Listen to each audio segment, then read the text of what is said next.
Friends, welcome to Varsha lifestyle. मैं Varsha lifestyle में आपका स्वागत करती हूँ। मैं आज आपको बहुत ही इंपॉर्टेंट इन्फॉर्मेशन शेयर करने जा रही हूँ कि कल 10 जून 2021 है और कल ही है वट सावित्री व्रत। और साथ ही साथ क्या है, अमावस्या का दिन है, तो सूर्य ग्रहण भी है। और सूर्य ग्रहण के कारण ही सभी लोगों को भ्रम हो रहा है, क्योंकि वट सावित्री व्रत बहुत ही धूमधाम से मनाया जाने वाला व्रत है। और ये सभी जगह मनाया जाता है, राजस्थान में, उड़ीसा, बिहार, सभी जगह, मतलब भारत के हर क्षेत्र में इस व्रत को मनाया जाता है। तो व्रत सावित्री व्रत की जो महिमा है बहुत ही अपरंपार है। इस व्रत को हम लोग, इसकी जो कहानी सुनते हैं उससे ही हमें पता लगता है। तो वट सावित्री व्रत में सत्यवान के लिए सावित्री ने यमराज से लड़ गई थी और यमराज से प्राण वापस ले आई थी, सत्यवान के प्राणों की रक्षा की थी और अपने उनके प्राण वापस लेके ही आई थी। तो इस व्रत के अंदर सत्यवान का जो मृत शरीर था वो सुरक्षित रखा गया था वट वृक्ष के नीचे। इसीलिए जो है वट की पूजा करी जाती है।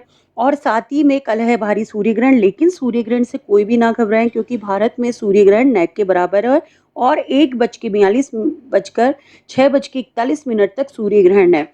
मैं आपको आगे टाइम शेयर भी कर दूंगी, जिसमें कि आप देख सकते हैं सूर्य ग्रहण का टाइम। वैसे सूर्य ग्रहण का प्रभाव भारत में बिल्कुल भी नहीं है, ना के बराबर प्रभाव है, तो वट सावित्री व्रत में कोई भी विघ्न नहीं है। फिर भी आपको इसका टाइम शेयर कर दिया जाएगा, वो आप देख लीजिएगा कि। और साथ ही साथ मैं इसमें शुभ अशुभ मुहूर्त भी डाल रही हूँ कि शुभ मुहूर्त कब है, आपका लाभ का, अमृत का, किसी भी चौघड़िया में आप इसकी पूजा कर सकते हैं। अभी लॉकडाउन पीरियड है, तो अब व्रत सामग्री की दिक्कत आ रही है, तो व्रत सामग्री जो आपके पास घर में फल उपलब्ध है उन्हीं से आप कर सकते हैं। और पूजा की थाली जो आप पारंपरिक तरीके से पूजा करते हैं उस तरीके से तैयार कर सकते हैं। उसमें क्या क्या होना चाहिए: रोली, चावल, हल्दी, जल, कच्चा सूत, पानी का लोटा, मूली, फल, जो भी आपके पास है ये, और जो भी मीठा आप घर में बनाएं। और साथ ही साथ आप सासू जी के लिए जो बायना निकालते हैं वो भी निकाल लें और पैसे भी उसमें रख दें। ये व्रत छोड़ा नहीं जाता है, उद्यापन के पश्चात ही छोड़ा जाता है। ऐसे इसको व्रत को छोड़ा नहीं जाता है, वैसे तो जीवन काल में हमेशा ही इस व्रत को करा जाता है जब तक कि आप सुहागिन हैं। यह व्रत सुहागन स्त्रियां करती हैं। कल जो शुभ मुहूर्त है वो मैं दे रखी हूँ, और उसमें ही आप शुभ और अमृत के मुहूर्त में कर ले इस व्रत को। अगर कोई महिला जो पूजा नहीं कर सकती, वह दूर बैठकर भी कहानी को सुन सकती है, ऐसी कोई दिक्कत नहीं है। आप इसकी जगह कोई किसी और व्यक्ति से अपनी पूजा करवा लें और चढ़ावा चढ़ा सकते हैं।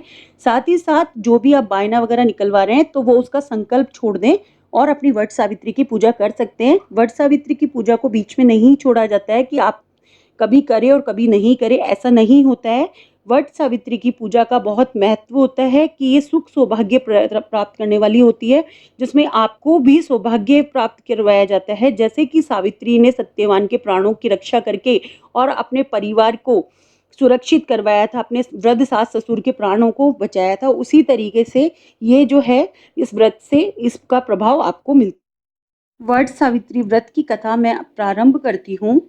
भद्र देश के एक राजा थे जिनका नाम अश्वपति था। भद्र देश के राजा अश्वपति की कोई संतान न थी। उन्होंने संतान की प्राप्ति के लिए मंत्रोच्चारण के साथ प्रतिदिन 1 लाख आहुतियां दी। 18 वर्षों तक ये क्रम जारी रहा। इसके बाद सावित्री देवी ने प्रकट होकर वर दिया कि राजन, तुझे एक तेजस्वी कन्या पैदा होगी। सावित्री देवी की कृपा से जन्म लेने के कारण से कन्या का नाम सावित्री रखा गया। कन्या बड़ी होकर बेहद रूपवान हुई।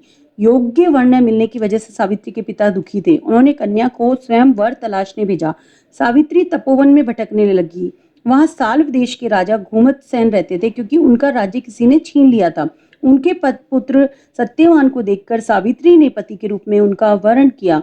ऋषिराज नारद को जब यह बात पता चली तो वह राजा अश्वपति के पास पहुंचे और कहा कि हे राजन, ये क्या कर रहे हैं आप? सत्यवान गुणवान है, धर्मात्मा है और बलवान भी है, पर उसकी आयु बहुत छोटी है, वह अल्पायु है। 1 वर्ष के बाद ही उसकी मृत्यु हो जाएगी। ऋषिराज नारद की बात सुनकर राजा अश्वपति घोर चिंता में डूब गए। सावित्री ने उनसे कारण पूछा तो राजा ने कहा, पुत्री, तुमने जिस राजकुमार को अपने वर के रूप में चुना है वह अल्पायु है।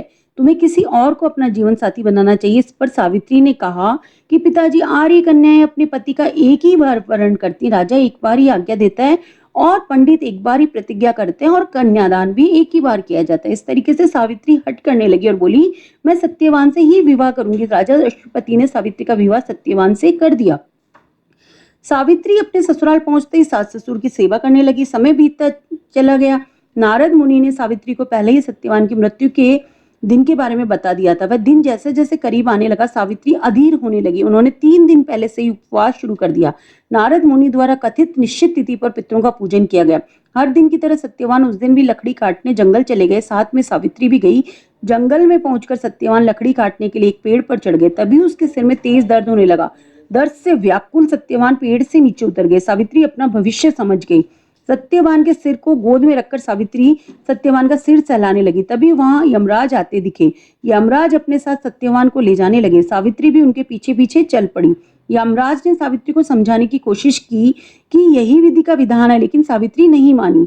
सावित्री की निष्ठा और पति परायणता को देखकर यमराज ने सावित्री से कहा कि हे देवी, तुम धन्य हो, तुम मुझसे कोई भी वरदान मांगो। तो सावित्री ने सबसे पहला वरदान मांगा कि मेरे सास ससुर वनवासी और अंधे हैं, उन्हें आप दिव्य ज्योति प्रदान करें। यमराज ने कहा ऐसा ही होगा, जाओ अब लौट जाओ। लेकिन सावित्री अपने पति सत्यवान के पीछे पीछे चलती रही।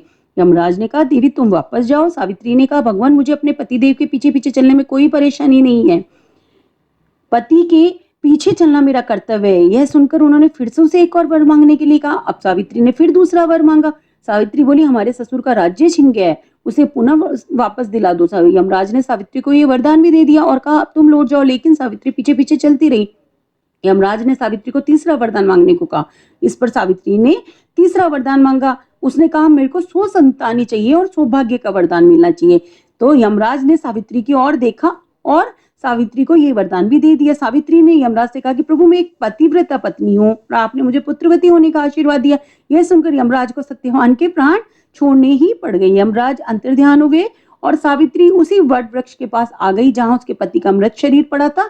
सत्यवान जीवित हो गया और दोनों खुशी खुशी अपने राज्य की ओर चल पड़े। दोनों जब घर पहुंचे तो देखा कि माता पिता को दिव्य ज्योति प्राप्त हो गई। इस प्रकार सावित्री सत्यवान चिरकाल तक राज्य का सुख भोगते रहे।